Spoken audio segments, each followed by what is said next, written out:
Well, arming the Syrian opposition was something that led to the rise of Islamic State. US Vice President Joe Biden admits this was a key strategic mistake, made not by Washington, but by its Arab allies. Igor Piskunov gauges the reaction.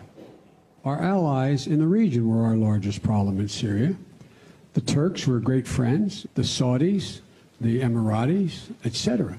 What were they doing?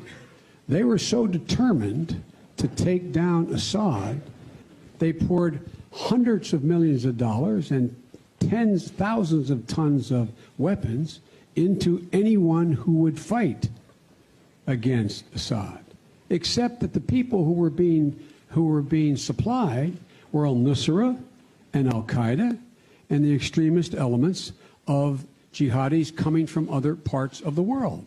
For the first time, U.S. authorities openly admit their allies in the Middle East have been aiding terrorists.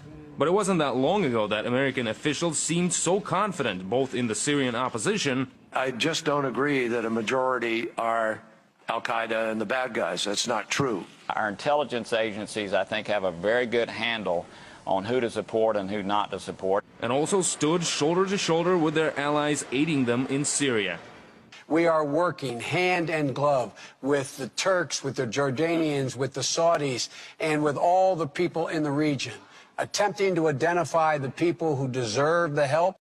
The help included automatic rifles, rocket-propelled grenades, ammunition, and anti-tank weapons funneled across the Syrian-Turkish border. And more than 160 military-style cargo plane flights to Turkey from Jordan, Saudi Arabia, and Qatar by spring 2013 alone. Not to mention the official coordination of the whole process by Washington, including alleged CIA rebel training camps. And now the U.S. is throwing its allies under the bus. Now that it has become critical, politically essential for Obama to deflect blame away from what's going on in Syria, they have to find an easy scapegoat, one that resonates with the American people. And Saudi Arabia is a perfect scapegoat. Not only Saudi Arabia, but the entire Gulf Cooperation Council, the Gulf monarchies, all are in the camp of the United States.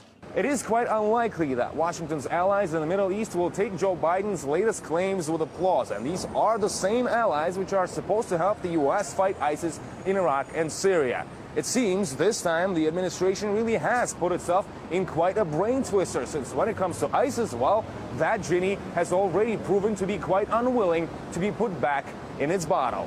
Igor Piskunov, RT, Washington. Well, let's trace America's involvement in arming the Syrian rebels. In the summer of 2012, it became known that the CIA was operating in Turkey, helping US allies select which rebel groups to arm.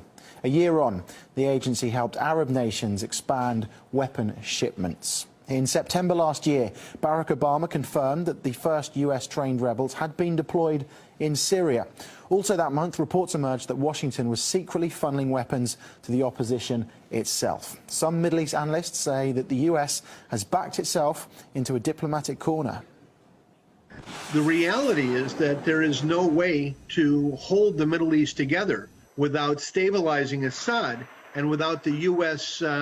coming to some agreement with Iran. Assad and Iran are in a very strong position right now, because if Iraq is to fail, that's going to be a very black mark against the United States for a very long time. The US and NATO in general are very embarrassed by the fact that it is no longer tenable that there is something like a democratic revolution in Syria, and they're trying to distance themselves from that through these statements. But of course, there's also another factor here that we shouldn't ignore, which is that they're deft dialecticians. In other words, that the chessboard is changing. They're playing around with terminology and trying to assure people that they know what they're doing.